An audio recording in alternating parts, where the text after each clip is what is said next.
warahmatullahi wabarakatuh. Selamat siang semuanya. Perkenalkan, nama saya Nani Diva Malinka dengan NIM 21903030105, jurusan Manajemen Usaha Wisata angkatan 2019. Di sini saya akan mempresentasikan buku kerja saya, baik dari buku kerja 1, 2, dan 3, guna untuk memenuhi penilaian mata kuliah kewirausahaan. Untuk buku kerja yang pertama itu berjudul Persiapan Fondasi Etika dan Hukum Berbisnis. Untuk unit atau dan produk dan jasanya saya memilih perdagangan dan penjualan jasa. Untuk unit usahanya yaitu perdagangan umum seperti jasa, pembangunan, pertanian, perindustrian, pengangkutan darat, percetakan, perbengkelan. Berasal dari PT Mundari Putra Abadi. Dan yang di sini terdapat langkah-langkah, kriteria kerja, dan hasil rekamannya. Yang pertama terdapat identifikasi isu-isu etik dan legal dihadapi perusahaan baru. Yang pertama 1.1 terdapat budaya etik yang kuat dibangun pada perusahaan. Hasil rekaman yang saya pilih, membangun budaya etik dapat mencakupi, yang saya pilih ialah mengembangkan kode of conduct atau kode etik. Selanjutnya di sini terdapat budaya etik yang kuat, mencakupi, yang saya pilih ialah meningkatkan komitmen karyawan. Selanjutnya di sini 1.2 terdapat notaris untuk perusahaan, dipilih sesuai bidang bisnis. Di sini hasil rekamannya notaris untuk perusahaan yang saya pilih ialah objektif. Di sini 1.3 terdapat perjanjian para founder disiapkan sebagai kesepakatan pendiri. Hasil rekamannya perjanjian para founder dapat mencakupi, yang saya pilih ialah sifat berbisnis prospektif, bentuk hukum kepemilikan bisnis, identifikasi setiap kekayaan intelektual yang masuk ke bisnis, deskripsi modal operasi awal, klausa buyback. Selanjutnya di sini ada 1.4 perselisihan hukum dihindari. Yang hasil rekamannya perselisihan hukum dapat dihindari dengan, di sini saya memilih memenuhi semua kewajiban kontrak. Dan kesepakatan hukumnya ialah perjanjian non-disclosure mengikat karyawan atau pihak lain seperti pemasok untuk tidak mengungkapkan rahasia dagang perusahaan. Selanjutnya di sini nomor 2 terdapat memilih bentuk organisasi. Yang 2.1 bentuk organisasi diidentifikasi. Hasil rekamannya bentuk organisasi dapat mencakupi, yang saya pilih di sini ialah limited liability company atau perseroan terbatas. 2.2 isu-isu dipertimbangkan dalam memilih bentuk hukum kepemilikan bisnis. Hasil rekamannya isu-isu memiliki bentuk organisasi dapat mencakupi, yang saya pilih ialah jumlah dan jenis investor yang terlibat. Selanjutnya nomor 3, di sini terdapat mendapatkan lisensi dan izin usaha. 3.1 terdapat persyaratan izin usaha dipenuhi. Untuk hasil rekamannya, di sini persyaratan izin usaha dapat mencakupi, yang saya pilih ialah syarat pengajuan SIUP online untuk perseroan terbatas atau PT, yaitu dibutuhkan fotokopi KTP direktur utama atau penanggung jawab perusahaan atau pemegang saham. Yang kedua, fotokopi kartu keluarga atau KK jika penanggung jawab adalah perempuan. Yang ketiga, fotokopi nomor pokok wajib pajak atau NPWP. Yang keempat, surat keterangan domisili usaha itu. Yang kelima, fotokopi akta pendirian PT dan fotokopi surat keputusan pengesahan badan hukum. Yang keenam, surat izin gangguan HO dan surat izin prinsip SIP. Yang ketujuh, neraca perusahaan.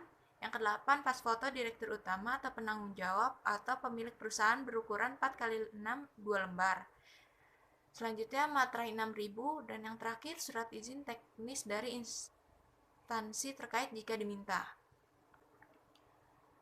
Selanjutnya di sini 3.2 terdapat izin pajak penjualan diajukan. Untuk hasil rekamannya izin pajak penjualan adalah, yang saya pilih di sini adalah pajak sebelum pajak bertambah nilai atau PPN yang dipungut atas transaksi penjualannya. Selanjutnya di sini 3.3 izin dan izin kerja profesional dan pekerjaan didapatkan. Hasil rekamannya izin dan izin kerja profesional dapat dikerjakan dapat mencakupi Di sini saya memilih dan mencari untuk jawabannya Undang-Undang Nomor 18 Tahun 1999 tentang jasa konstruksi memberlakukan perencanaan konstruksi dan pengawas konstruksi. Perseorangan harus memiliki sertifikat keahlian (SKA) dan memulai berlaku 1 tahun terhitung sejak diundangkan tahun 2000. Selanjutnya, Undang-Undang Nomor 132 Tahun 2007 tentang Izin Pelaku Teknis Bangunan atau IPTB memberlakukan seluruh perencanaan arsitektur wajib memiliki IPTB untuk didapat melakukan pekerjaan perencanaan arsitek dan mulai berlaku efektif pada 3 Maret 2008. Dan untuk selanjutnya di sini saya akan menjelaskan tentang buku kerja saya yang kedua, yang dimana buku kerja kedua menilai kekuatan dan kewajiban keuangan perusahaan baru. Untuk unit usahanya tetap perdagangan umum, jasa, pembangunan, pertanian, perindustrian, pengangkutan darat, percetakan, pembengkelan, yang didirikan oleh PT Mundari Putra Abadi. Produk atau jasanya perdagangan dan penjualan jasa, tanggal 9 bulan 10 2021. Di sini terdapat elemen kriteria untuk kerja, statusnya baik, sedang, dan kurang. Untuk elemen yang pertama, diidentifikasi pengelolaan keuangan. 1.1 tujuan keuangan perusahaan diidentifikasi. Yang saya pilih di sini adalah profitabilitas. Untuk statusnya baik karena selalu unggul dalam pemasaran dan penjualan. Dan selanjutnya di sini 1.2 proses pengelolaan keuangan diidentifikasi. Untuk preparasi laporannya di sini saya memilih neraca. Statusnya baik dikarenakan sudah diperiksa dan disetujui oleh akuntan publik beserta konsultan pajak. Selanjutnya terdapat preparasi perkiraan keuangan. Yang saya pilih adalah belanja modal. Untuk statusnya baik karena setiap perusahaan harus memiliki profitabilitas agar terus berjalan. Selanjutnya terdapat preparasi proforma laporan keuangan. Yang saya pilih ialah laporan proforma cash flow. Statusnya baik karena menjadi suatu acuan untuk lebih mengawasi modal dan pengeluaran per bulan. Selanjutnya di sini terdapat analisa berjalan dari hasil-hasil keuangan. Statusnya mengukur hasil banding neraca. Statusnya baik. Alasannya rencana dibuat untuk mempermudah pengawasan dalam suatu periode. Selanjutnya di sini 1.3 laporan historis keuangan diidentifikasi. Di sini saya memilih neraca. Untuk statusnya baik, alasannya dengan neraca kita dapat mengetahui proses keuangan. Selanjutnya di sini 1.4 perkiraan keuangan diidentifikasi. Di sini saya memilih laporan keuangan historis perusahaan diikuti oleh persiapan perakiraan. Statusnya baik karena untuk mengetahui kemampuan dan kelangsungan tolak ukur kemampuan dan kemajuan perusahaan. Untuk elemen nomor 2 di sini terdapat identifikasi proforma laporan keuangan. 2.1 laporan proforma diidentifikasi. Di sini saya memilih proforma laba rugi. Untuk statusnya baik, alasannya untuk mengetahui sirkulasi penjualan. Untuk 2.2 rasio analisis diidentifikasi. Di sini saya memilih profitabilitas. Statusnya baik, alasannya untuk mengetahui perkiraan pendapatan, keuntungan per tahun maupun per 6 bulan. Di sini juga terakhir terdapat rekomendasi yaitu jasa properti Puri Nadifa Asri, developernya by PT Mundari Putra Abadi. Selanjutnya saya akan menjelaskan buku kerja yang ketiga yaitu yang berjudul Mengembangkan dan Mengelola Tim Usaha Baru. Untuk unit usahanya tetap masih sama, perdagangan umum, baik jasa, pembangunan, pertanian, perindustrian, pengangkutan darat, percetakan, perbengkelan. Didirikan oleh PT Mundari Putra Abadi. Untuk produk atau jasanya, perdagangan dan penjualan jasa. Yang pertama di sini terdapat langkah, kriteria kinerja dan hasil atau rekaman hasil. Yang pertama terdapat rencana staffing. 1.1 terdapat kategori okupasi, diidentifikasi sesuai dengan persyaratan bisnis sebagaimana diuraikan dalam rencana bisnis. Hasil rekaman yang pertama yaitu yang 1.1 mampu bertindak sesuai teori, mau melaksanakan pengumpulan data subjektif, wawancara, objektif observasi, dan pemeriksaan menggunakan alat ukur standar. 1.2 terdapat tanggung jawab okupasi, yaitu diidentifikasi untuk yang kedua itu membuat tujuan intervensi okupasi bisnis bersama. Yang selanjutnya 1.3 tugas okupasi diidentifikasi yaitu untuk merencanakan penata laksanaan program okupasi bisnis. Selanjutnya 1.4 persyaratan okupasi diidentifikasi yaitu melakukan program okupasi bisnis dan mengoperasikan program okupasi bisnis jangka pendek maupun jangka panjang. Selanjutnya di sini 1.5 kebutuhan pelatihan okupasi diidentifikasi yang kelima di sini hasil rekamnya melakukan evaluasi dan reevaluasi program okupasi bisnis. Selanjutnya 1.6 jumlah tenaga kerja diidentifikasi untuk setiap okupasi, yaitu melakukan follow up kasus okupasi bisnis. Selanjutnya di sini 1.7 perkiraan mulai bekerja diidentifikasi untuk setiap okupasi, yaitu melakukan rujukan ke tenaga ahli lain yang berkaitan dengan kasus serta mampu menerima rujukan. Selanjutnya 1.8 FTE atau full time equivalent diidentifikasi untuk setiap okupasi, yaitu membuat laporan tertulis secara komprehensif kasus okupasi. Selanjutnya 1.9 perkiraan durasi kontrak diidentifikasi untuk setiap okupasi, yaitu berkolaborasi dalam pengelolaan masalah okupasi pada individu.